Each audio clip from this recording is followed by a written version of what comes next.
So in this video, we're talking about the most transformative war in Roman history, the Second Punic War. The war fought against the general who was Rome's greatest single enemy, Hannibal Barca.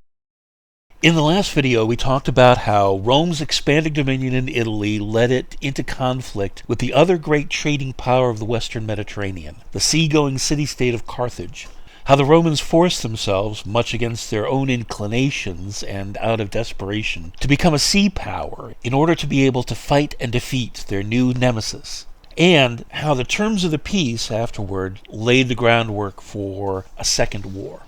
Biographies of Hannibal, especially biographies of Hannibal by Romans, who were fascinated by this worthy and brilliant adversary who almost defeated them, made a great deal of how Hannibal's father, Hamilcar, taught him to hate the Romans as a boy, and his determination even then to defeat them and end their encroachment on Carthage and its territory. But hate is not enough. As Hannibal grew to manhood, he trained to fight in the Roman way, ensuring that when war came, he would know what to expect from the Romans, anticipating their moves and formations, and planning his own attacks accordingly.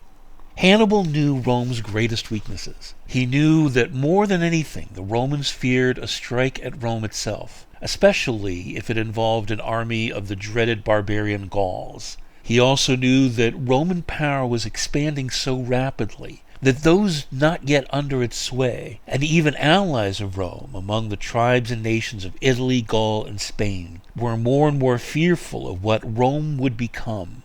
Hannibal's plan was simple. He would use these weaknesses against Rome. War broke out over conflicting expansion in Spain this time.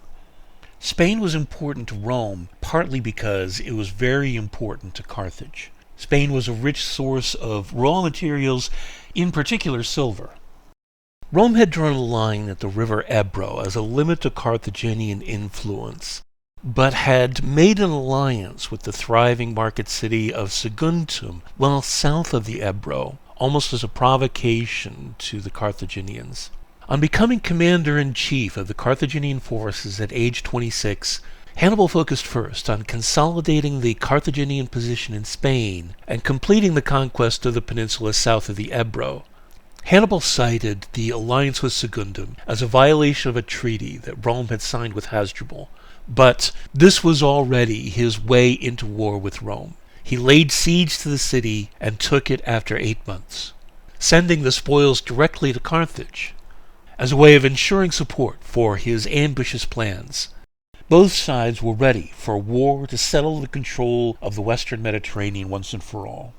Hannibal's strategy involved recognizing that the Romans were now capable of matching them at sea, so he used sea power primarily to try to occupy and disrupt the Romans. His main attack would be by land, aiming directly for Rome. And though he was bringing a sizable Carthaginian army, complete with war elephants, Hannibal knew that the key to defeating Rome was bringing Rome's own allies and its enemies into his army, and making his army as massive as possible to overcome Roman military prowess. As he marched through Spain, then Gaul, then Italy, Hannibal added tribe after tribe and nation after nation to his forces. The Carthaginians weren't the only people who wanted to arrest the relentless advance of Roman power. The Romans, meanwhile, expected the Alps to protect them from a land assault, assuming that no major army would be able to cross them. They were wrong, and crossing the Alps was not only a symbolic accomplishment by Hannibal, but one of the things that, to the Romans, demonstrated his relentlessness of purpose and singled him out as a formidable enemy. On crossing into Italy, Hannibal's augmented force of Carthaginians, Iberians, and Gauls met a Roman army in the Po Valley in Cisalpine Gaul in northern Italy at the river Trebia in 218 BCE. The Romans were soundly defeated in a masterful display of tactics by Hannibal. Worse, as the Romans withdrew, the Gauls of the Po Valley flocked to Hannibal's banner, massively swelling Hannibal's already large army and making a Gallic menace to aim at Rome. Hannibal moved south into Roman Italy with his massive army, and the next year, in 217, at the Battle of Lake Trasimene, destroyed a Roman army of 25,000 men, his own forces having reached twice that size, and wiped out the reserve force that came to relieve them. The Roman consul leading the main Roman army, Gaius Flaminius, was killed in battle, and his entire army was laid waste or captured. Once again, Hannibal's victory came through brilliant tactics. When Flaminius failed to attack him to arrest his ravaging of the local countryside, Hannibal marched right past his left flank, turning him. When Flaminius set off in pursuit, his army was then ambushed in a defile and annihilated. News of the disaster at Trasimene terrified the city of Rome like never before. They installed their most respected general, Quintus Fabius Maximus, as dictator, the first military dictator since the First Punic War. Fabius was faced with quickly recruiting an entirely new army and preventing Hannibal from marching on Rome. He quickly realized that his chances of winning a pitched battle with his smaller, untested forces against Hannibal's 50,000-man army were not promising. Instead, Fabius followed a strategy of delaying Hannibal as much as possible, luring Hannibal away from Rome without offering battle, while Rome built up its defenses and raised new armies from its citizens, dominions, and remaining allies. Fabius' strategy was unpopular with many who cried out for a decisive victory against Hannibal, but his strategy bought Rome enough time to hold out for another year.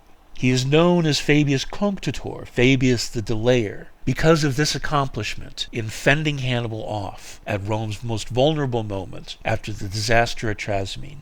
The Romans were able to field a strong army against Hannibal the following year, 216, only for the result to be one of the most famous defeats in military history, the Battle of Cannae.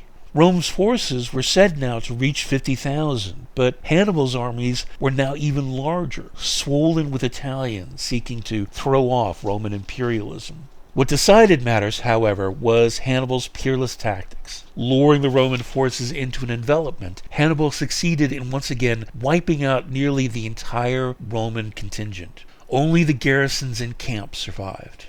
Rome was now truly panicked. The city lay open before Hannibal. From the Roman perspective, after Cannae there was nothing stopping Hannibal from marching directly for Rome. But instead, Hannibal marched south. And in this moment the war turns, and other factors besides Hannibal's brilliance as a general take charge and determine Rome's fate. So why did Hannibal not march on Rome? It's been called his greatest mistake, but there are a number of factors to consider. First, defeating armies is not the same as defeating a city. Besieging Rome would have been long and grueling, as Rome was well supplied and defended. More importantly, it would have left Hannibal vulnerable to Rome's other armies. Rome had several legions in the field besides those that had met Hannibal. The rest were in reserve at Rome, defending Roman territory against Carthage's other armies in Spain and Sicily, and defending against an expected attack from the east from Macedon, which was about to ally with Carthage. Plus, the cities of Latium had remained loyal to Rome. Besieging Rome would have brought the rest of Rome's forces and all the Latins down on Hannibal, whose armies would be strung around the city of Rome and vulnerable from all sides. Hannibal knew he could not take Rome and did not try. Hannibal's campaign looms large in history. But for Carthage and for Rome, the war was about dominion over all the lands of the Western Med, most of all Spain. The purpose of Hannibal's campaign from the perspective of the Carthaginian Senate was to force Rome to sue for peace by defeating its armies, leading to negotiations in which Carthage would demand control of Spain, and to turn the Latins and Italians against Rome, weakening Rome's power and position and reducing it to a lesser power. But while some of the Italian allies had defected from their alliance with Rome and joined with Hannibal, the Latins had remained firm and showed no sign of turning against Rome and joining with Carthage.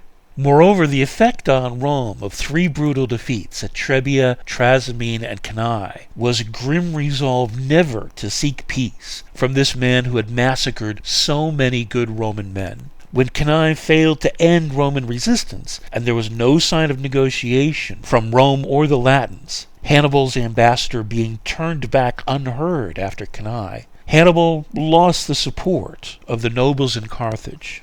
Ironically, Hannibal's victories over the Roman armies were too decisive and too destructive to accomplish Carthage's long-term goals. Hannibal marched south to resupply his army in the more fertile lands of southern Italy. Meanwhile, the Romans steeled their resolve. They conducted solemn rituals to appease the gods, as stipulated by the Sibylline books. They imported a new god, the Magna Mater, from its home in Anatolia to reassure and galvanize the Roman people. They gathered and trained new armies, and worked to regain the alliances they had lost. They worked to undermine the Carthaginian navy and disrupt the supplies to Hannibal's army and the Carthaginian armies in Spain and Sicily. All the while, they debated the strategies that would ultimately defeat Carthage. Some were now saying that defending the city of Rome was not enough, that Rome must now go on the offensive against Carthage if they were to stand any chance of winning this war. The wealthy and strategically important city of Syracuse, on the island of Sicily, had allied itself with Carthage, so the Roman forces there, under the command of Marcus Claudius Marcellus, entered into a long siege and blockade that lasted nearly 2 full years. The Syracusans resisted with the help of the greatest engineer of the ancient world, Archimedes. But eventually Syracuse was worn down, and Marcellus was able to invest the great city and begin a sack. It's said that Marcellus watched the Romans pillaging the great city from a hill, somberly seeing the Romans as barbarians, investing a city of beauty, culture, and sophistication far beyond their own. And when he heard that Archimedes had been thoughtlessly killed by a Roman soldier, Marcellus supposedly wept for the brutality of Rome. This story might have some truth in it or be pure dramatic license, but for many later Romans, the sack of Syracuse and Marcellus's subsequent triumph, when all the astonishing wealth of Syracuse was paraded before the awestruck Roman populace, signified the end of a small and simple Rome, and maybe the end of Roman virtue as well. To some later commentators, the Romans were already becoming infected with the lust for wealth and dominance that comes with empire. And the sack of Syracuse and the subsequent triumph are a visible turning point. Hannibal's campaign was only one part of this war. In a way, the Second Punic War was a kind of world war for the ancient era. Roman legions were fighting Carthaginians and Iberian tribes in Spain, Hannibal in Italy, Syracuse in Sicily, and the forces of Macedon as well, Macedon having fully allied itself with Hannibal. So it makes sense that the war with Carthage was ended not by defeating Hannibal, but by taking the war to Carthage itself. This was the offensive strategy argued by many, including Publius Cornelius Scipio, whose father had died at Trebia, and eventually the Senate determined that it was time to strike. In 202, Scipio's expeditionary force crossed to Africa, and with the help of the Numidian cavalry, who had originally been allied with Carthage but had now defected to the Romans, and with a force of over 30,000 men, the Romans defeated the Carthaginian army and their elephants at the Battle of Zama. Rome was now undisputed master of the western Mediterranean world, though some work was required to bring Italy fully under control again after Hannibal's departure, and ill feeling among the Italian peoples who'd allied with Hannibal remained, boiling over into an Italian war against Rome just over a century later. But the only power that could challenge Rome in the west had been permanently defeated, and Rome had gained victory over Macedon as well, setting the stage for increasing Roman involvement in the Hellenistic East, as we'll see next week. Still, though humbled and emasculated, Carthage was still there, and the continued existence of its nemesis, even incapacitated, gnawed at the Romans. The outspoken senator Marcus Porcius Cato, later known as Cato the Elder, began making a habit of ending a speech in the Senate on any subject with the tangential addendum, "And furthermore, I believe that Carthage must be destroyed."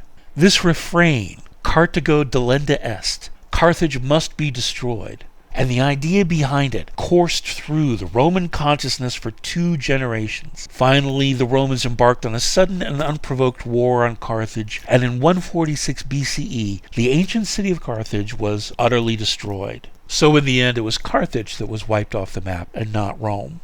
Its territory became the Roman province of Africa, again, roughly what is now the country of Tunisia.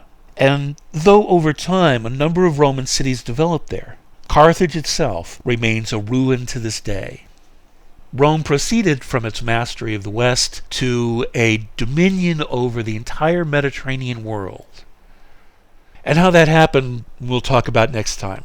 For now, that's that.